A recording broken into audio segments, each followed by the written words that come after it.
आमच्याकडे जो साठा आहे पाण्याचा तो शहरात जातो, पण आणि आमची परिस्थिती अशीच राहते, कारण आम्हाला प्यायला पाणी भेटत नाही. तर मग आमच्या या ग्रामीण भागात राहून उपयोग नाही, कारण मोठ्या माणसाकडे सरकार लक्ष देतं, गोरगरिबांकडे लक्ष देत नाही सरकार.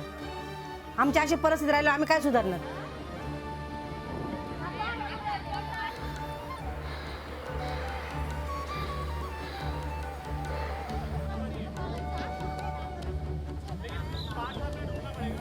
पाण्याचा प्रॉब्लेम आहे आमचा आणि विहिरी अशा खाली गेल्या खोलवर, आम्हाला ओढून पाणी काढावं लागतं.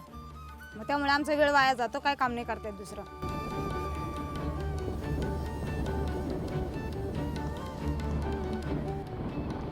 People who are dependent on streams or forests or local water bodies, those people have become most vulnerable and most deprived today and are increasingly getting deprived.